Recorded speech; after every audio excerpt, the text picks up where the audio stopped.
And while there's been plenty of Prince Harry news this week, mostly about his relationship with the royal family, the Prince himself was off to Africa on his own to follow in Princess Diana's footsteps and walk Angola's largest minefield. Now, Harry is always at his best doing this sort of advocacy, and the Halo Trust is an organisation he has long been involved with. The advocacy itself, totally on brand for Harry and in a very good way. The timing, I have to say, is a little curious. Joining me now is writer and broadcaster Esther Krakue. Esther, what's your view on how Harry's trip to Angola went down? So Harry's trip to Angola is clearly part PR, part personal mission. So I do think the timing is quite curious. We have to remember that he was made a patron of the Halo Trust back in 2019, and the hope was that having him on the board of trustees would improve the reputation and the profile of the charity, but more importantly, actually increase donations by the Angolan government, which Harry himself admitted was the motivation behind this recent trip. Now, what happened a year after 2019, 2020, when they exited the royal family in spectacular fashion? And the reason why this is relevant is because the whole debacle with the Sentebale charity, you remember that Sophie and Chandoka, who was talking about actually the impact of Megxit on the charity and the fact that they lost loads of patrons and loads of donations, and the timing was directly correlated to Megxit, which I'm sure they don't appreciate that term, but for lack of a better word, you can actually see that there is a potential for that to have been the case with Halo Trust as well. After Prince Harry left the royal family with his wife in the way that they did, we don't know the books, but it is likely that his profile had contributed as well to the decline in donations, or lack thereof, or lack of a positive profile. So it's quite curious why he's chosen now. I mean, you have to remember one of the allegations that the former CEO, or the acting CEO, he's trying to make the former CEO, Sophie, alleged against him, was the fact that he hadn't actually been to the continent of Africa in 5 years.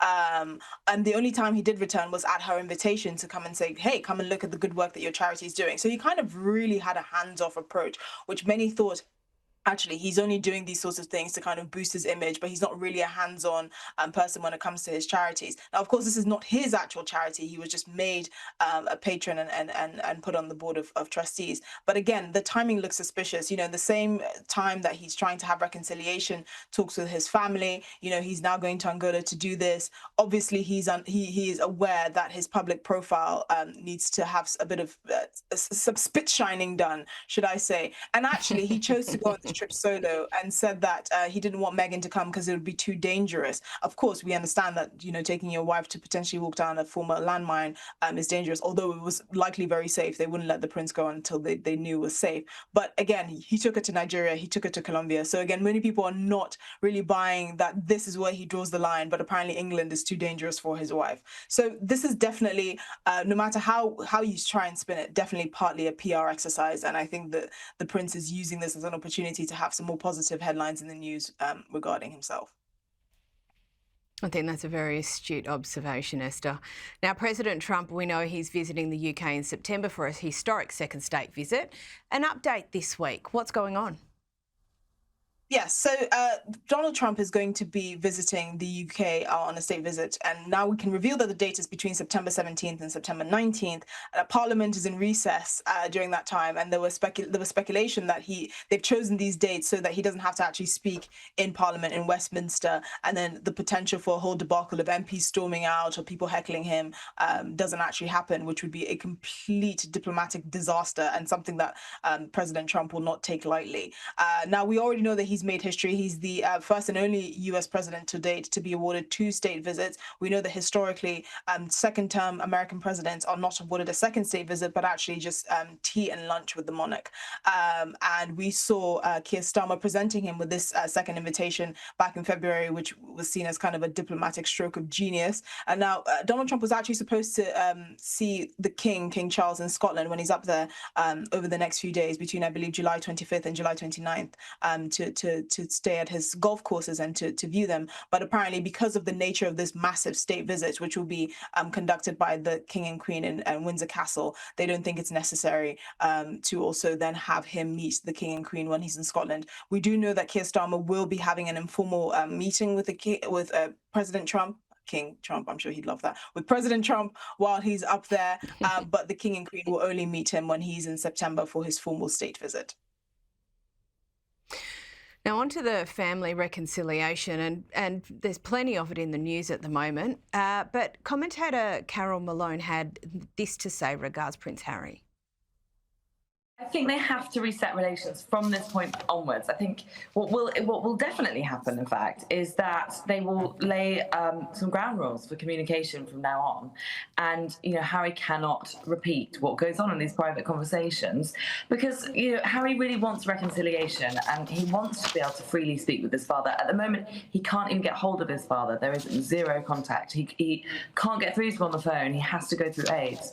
So I think he'd be willing to meet those demands. And it's a pretty simple demand. It's, if I chat to you, can you please not, have it leak out on Oprah Winfrey?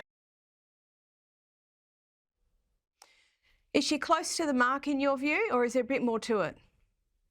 I think certainly from the King's side, that's certainly stipulations that would be not only reasonable, but to be expected. The question is whether they will actually follow through. What has changed? What's so different now? I know Prince Harry has been very adamant about the fact that he wants to reconcile with his family, but who does he go to make this known? The BBC. So even though the royal family are saying, well, obviously this is mainly a privacy issue, there has been no indication that this is what the Duke and Duchess of Sussex will actually do.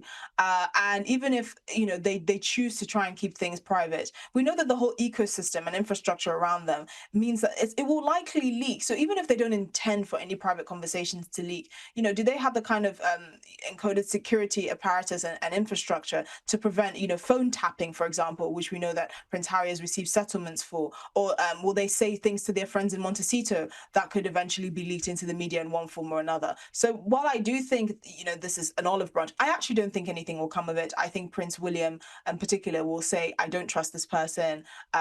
They might have some sort of dummy calls to see if anything comes from that. I really don't think this is going to go as far as people think, because ultimately I think the King knows that his role as monarch is probably more consequential than having conversations with Harry, who's really made his own bed and is kind of seeing the consequences of all the things that he's done. So I personally am quite skeptical of this. I don't think it will go very far. I think William in his capacity will try and veto it, especially after the horrible year that him and his father and his wife have had, just in terms of their health, but also in terms of dealing with the fallout from all the scandalous accusations and allegations made by the Sussexes.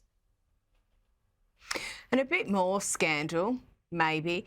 Princess Catherine's longtime personal assistant, Natasha Archer, well, she's finished up at the palace. Nothing scandalous about that. She's apparently unfollowed Meghan and her brand as ever on Instagram. I guess she doesn't need that in her life anymore, Esther.